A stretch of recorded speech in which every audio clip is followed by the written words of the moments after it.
So the question today is, can Hashimoto's be cured or can Hashimoto's go away? The answer is no. And again, I think if some of you have not seen me before, you know that I have Hashimoto's, have had it probably since I was like 21. So no, because what happens is, when I first got into this, there wasn't a whole lot of understanding how to figure out whether a person had even Hashimoto's or not. The lab ranges were all over the place. There was no genetic testing. There was nothing like that. And now you can test for genes. We have testing. We know what the lab. We're getting closer and closer to knowing what the lab ranges are to be able to definitively tell somebody they got Hashimoto's. And the reason is some of these tests can now tell us, look, you have a genetic problem. You have a genetic problem, and at some point in time, a polymorphism in your gene was turned on that says it's okay for my immune system to attack me. So your immune system is amazing. It's like, the more I read about it, it's like insanely crazy. It's supposed to take care of toxins. It's supposed to take care of. It's supposed to make sure all your food is like processed properly. It's supposed to kill bacteria, viruses. It's supposed to take care of your candida. It's supposed to kill everything, but it's not supposed, and it's supposed to do all that without attacking you. If you really think about that, it's pretty wild.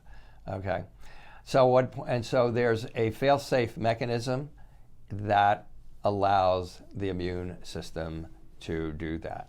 Then there's not. So what happens? I don't think that the answer to what happens is actually completely known yet. Just I probably take 60 hours of classes a year on this type of stuff. And so I'm just saying that that there's an evolving understanding as to why it happens. What I think is known now is those of you who have developed Hashimoto's, usually there's a familial connection. My mother had thyroid. This was before anybody was talking about Hashimoto. She had her thyroid taken out. My aunt had her thyroid taken out. My grandmother had a goiter.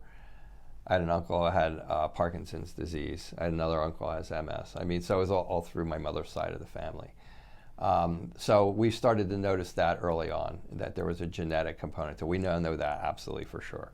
And what happens is when you have that vulnerability, that genetic vulnerability, as you go through life and you get these triggers, surgeries, having a baby, overwhelming infections, injuries, severe injuries, several things of that nature, they'll trigger an immune response. And if you have the vulnerability and maybe you're not taking care of yourself and you're leading a sedentary lifestyle and you eat like crap, all these things add up to, at some point you get one of those triggers, and it's enough to change that fail-safe mechanism because you have the genetic propensity to develop an autoimmune problem, or specifically Hashimoto's. Once that gene is turned off, to my understanding, nobody has figured out how to turn that off. And so now that amazing immune system says it's okay to attack Dr. Rutherford, at least his thyroid and a few other things. But that's how it works. So it is, and as far as we know it right now, it's an incurable disease. When everybody comes in here, if they decide to start care, my very first lecture is, we have an autoimmune problem. It's not going to be cured. We're not trying to cure it. Okay, what we're trying to do is to do like you would know other autoimmune conditions to be treated, like multiple sclerosis, rheumatoid arthritis. We're trying to put you in remission with lifestyle, nutraceutical, dietary, changes that will overcome, reduce, in some cases eliminate triggers that continue to exacerbate your immune system and attack your thyroid. But you're always going to have to manage the case. And I mean, I'm there. You know, I mean, I have to manage my life very carefully so I can come in here and do my job, really, mainly, and so I can feel good.